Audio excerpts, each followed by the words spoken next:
talk about thresholds. We're going outside. Finn is, he's ready to bolt. The door slightly opens. He's bolting out. So,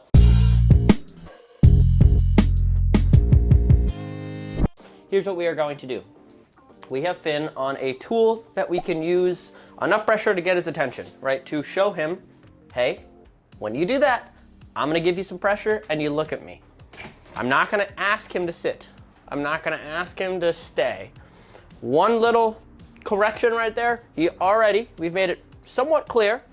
Door opens, you don't bolt out. This is very dangerous. We do not bolt out the door ever. The door opens, if the door opens, does not mean you go out until I say you can go.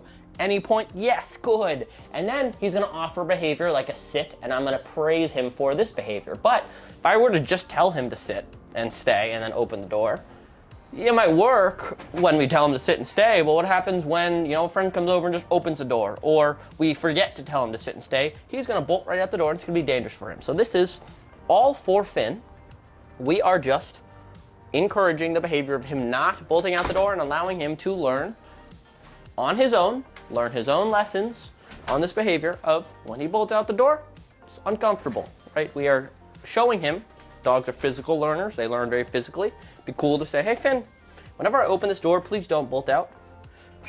Open the door, oh yeah, right, you got it, cool. But he doesn't understand that. What he understands is the physical pressure of when he tries, getting pressure, and then also when he doesn't try, getting encouraged, right? Showing him, yes, this is exactly what we want you to do. Again, physical learners, right? I am being physical with Finn in a positive way right now. Good boy. Let's try it again. What we're gonna do is we're gonna reset him a little bit, and then we'll come back. Yes! And then so, just in this moment, I've made it so that he won't bolt out the door when there's not too much going on or we're just walking. What happens when it gets really exciting? This is kind of what I mean by generalizing. Whenever you hear me say we want to generalize things, Finn knows when I walk up to the door calmly and open the door, he might know not to bolt out the door. Right, so he knows that, but what happens if I go, you wanna go outside? Let's go outside, bud. Yeah, let's go. Yeah. Open the door, right, he's right at the door. So it's obviously not generalized, this is our first session with it. So what we wanna do is generalize it. Then we can take a toy or a treat or wait for a squirrel to be walking by in front. And we wanna generalize all of this obedience, right, this behavior. We want this to be generalized in all situations. Also, different doors.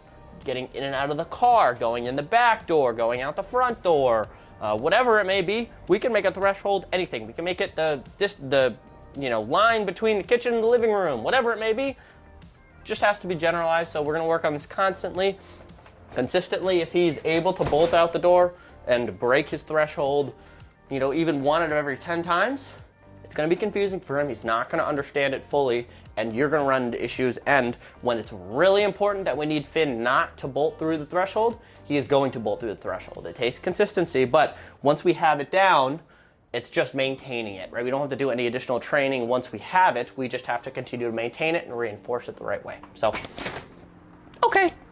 And then we can invite him out. That's when he's allowed outside. We'll see you outside.